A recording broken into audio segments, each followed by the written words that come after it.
제자의 삶, 십자가를 통해 부활을 경험하는 길 사랑하는 여러분, 오늘 우리가 함께 나눌 이야기는 제자의 삶에 관한 것입니다. 이 이야기가 여러분의 마음에 깊은 울림을 주고 하나님의 은혜를 더 깊이 체험하는 계기가 되기를 소망합니다. 만약 오늘 메시지를 통해 감동을 받으셨다면 이 영상을 주변 분들과 공유해 주십시오. 여러분의 작은 나눔이 누군가에게는 하나님의 사랑을 전하는 귀한 통로가 될 수 있습니다. 여러분의 삶에 하나님의 평강이 가득하기를 기도하며 이제 오늘의 이야기를 시작하겠습니다. 우리는 분주한 일상 속에서 제자라는 단어의 의미를 종종 잊고 살아갑니다. 제자란 단순히 배우는 사람을 넘어 스승의 발자취를 따라 걸으며 그분의 삶을 온전히 신뢰하는 깊은 관계 속으로 들어가는 사람을 의미합니다. 이것은 단순한 지식의 습득이나 윤리적인 삶의 모방이 아닙니다.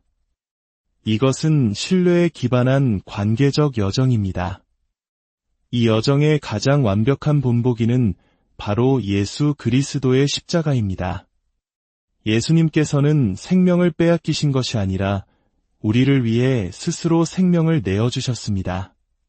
죄로 가득한 이 세상의 유일한 해결책은 죄 없으신 하나님의 어린 양, 예수님께서 우리를 위한 제물이 되시는 것이었습니다. 성경은 그가 친히 우리의 죄가 되셨다고 기록합니다. 온 우주의 문제였던 죄의 그 자체가 되심으로 하나님 아버지께서 죄에 대한 진노를 쏟아부으실 때 그분의 아들이신 예수님께서 그 모든 것을 감당하셨습니다. 예수님께서 십자가에 자신을 내어주신 행위는 하나님 아버지께서 반드시 자신을 죽음에서 다시 일으키실 것이라는 절대적인 신뢰의 표현이었습니다. 예수님은 스스로 부활하신 것이 아닙니다. 하나님의 영, 성령님께서 그를 죽은 자 가운데서 살리셨습니다. 이처럼 제자의 삶이란 매일 예수님께서 보여주신 그 신뢰의 길을 따라 걷는 것입니다. 누구든지 나를 따라오려거든 자기를 부인하고 자기 십자가를 지고 나를 따를 것이니라. 이 말씀은 내가 나 자신을 위해 무언가를 할 수 있는 가능성을 내려놓고 가장 올바른 때에 하나님께서 이루실 것을 기대하며 살아가는 매일의 결단을 의미합니다. 우리 신앙의 여정에는 한 가지 흥미로운 역설이 존재합니다. 우리는 누군가가 먼저 그의 나라와 그의 의를 구할 때, 즉 하나님과 그분의 나라를 위해 자신의 삶을 헌신하는 모습을 보며 깊은 감동을 받습니다. 우리는 남모르게 희생적으로 헌신하는 사람들의 이야기를 사랑합니다. 또 하나님의 강한 손 아래에서 겸손히 자신을 낮추는 이들을 존경합니다. 하지만 그 결과로 하나님께서 그들의 삶에 이 모든 것을 너희에게 더하시리라고 약속하신 축복들을 부어주실 때 때때로 우리 마음속에는 불편한 감정이 싹트기 시작합니다. 하나님께서 약속하신 때에 그들을 높여주실 때, 은밀한 헌신에 대해 공개적으로 보상해 주실 때 우리 안에서 질투와 시기심이 고개를 듭니다. 우리가 져야 할 십자가의 중요한 부분 중 하나는 바로 이 질투와 이기적인 야망의 문제를 다루는 것입니다. 우리는 다른 사람이 받은 축복과 인정을 보며 마음이 어려워질 때 그것을 분별력이라는 거룩한 이름으로 포장하곤 합니다. 저 사람의 동기가 순수하지 않은 것 같아, 저 축복은 무언가 잘못된 것 같아 와 같은 생각들로 자신의 질투를 정당화합니다. 하지만 질투와 쓴뿌리는 언제나 우리를 속이는 거짓 정보들을 제공합니다. 그것은 우리를 기만 속에 머물게 하면서도 마치 합리적인 판단을 하고 있는 것처럼 느끼게 만듭니다. 바로 이 지점에서 십자가가 필요합니다. 신자의 삶에서 십자가는 문제의 현상이 아닌 뿌리로 곧장 나아가, 이것은 분별력이 아니라 질투였구나. 이것은 하나님 나라를 구하는 것이 아니라 나 자신을 높이려는 마음이었구나를 깨닫게 하는 영적 명료함을 제공합니다. 나의 역할은 십자가를 지는 것이고 하나님의 역할은 부활의 생명을 주시는 것입니다. 나의 책임은 나의 선택에 대한 보상을 계산하는 것이 아니라 그저 하나님께 예라고 순종하는 것뿐입니다. 내가 감당해야 할 몫은 십자가이며 그분께서 책임지실 몫은 부활과 보상입니다. 죽어야 할 기회를 절대로 거절하지 마십시오. 죽음을 거절하는 것은 곧 부활과 보상의 기회를 거절하는 것이기 때문입니다.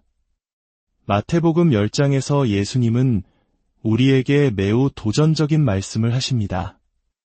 아버지나 어머니를 나보다 더 사랑하는 자는 내게 합당하지 아니하고 아들이나 딸을 나보다 더 사랑하는 자도 내게 합당하지 아니하며 또 자기 십자가를 지고 나를 따르지 않는 자도 내게 합당하지 아니하니라. 자기 목숨을 얻는 자는 잃을 것이요 나를 위하여 자기 목숨을 잃는 자는 얻으리라. 이 말씀은 가족을 미워하라는 뜻이 결코 아닙니다. 오히려 예수님은 우리 삶의 최우선 순위를 바로잡으라고 요청하시는 것입니다. 그분을 우리 마음의 중심에 둘 때 비로소 우리는 가족을 더 온전하고 순수하게 사랑할 수 있는 자격을 갖추게 됩니다. 우리 자녀들을 위해 해줄 수 있는 최고의 선물은 바로 우리가 먼저 하나님을 사랑하는 것입니다. 성경은 때로 우리에게 내적인 갈등을 유발하는 것처럼 보이는 말씀들을 제시합니다. 예수님의 탄생 때 천사들은 땅에서는 평화라고 노래했지만 예수님 자신은 내가 세상에 화평을 주러 온 줄로 생각하지 말라. 화평이 아니여 검을 주러 왔노라고 말씀하셨습니다. 이 두 가지 모두 진리입니다. 성경의 신비는 단순히 규칙을 나열한 설명서가 아니라 하나님과의 살아있는 관계 속에서만 온전히 이해될 수 있습니다. 하나님은 때로 우리 생각의 충돌을 통해 우리가 그분께 더 가까이 나아가 그 순간에 그분이 원하시는 바를 찾도록 초대하십니다. 저는 오래전 제 삶을 온전히 하나님께 드리기로 결단했던 밤을 잊을 수 없습니다. 제 삶의 모든 야망, 모든 계획, 모든 소유를 제단 위에 올려놓았습니다. 오직 그분의 뜻을 행하는 것만이 제 유일한 소원이었습니다. 그 절대적인 예라는 순종의 순간 이후 하나님께서는 제 삶의 많은 것들을 더하기 시작하셨습니다. 처음에는 그분의 축복들이 저를 불안하게 만들었습니다. 내가 받은 보상 때문에 하나님 나라를 구하던 첫 마음을 잃어버릴까 두려웠기 때문입니다. 하지만 하나님께서는 광야의 훈련을 통해 아무것도 없는 상황을 경험하게 하신 후 약속의 땅에서 모든 것을 그분의 영광을 위해 잘 관리할 수 있도록 우리를 준비시키십니다.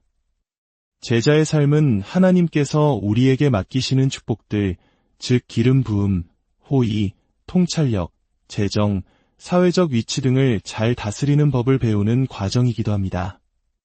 이러한 것들은 영성을 증명하는 수단이 아니라 열방을 제자 삼는 데 사용될 수 있는 귀한 도구들이기 때문입니다.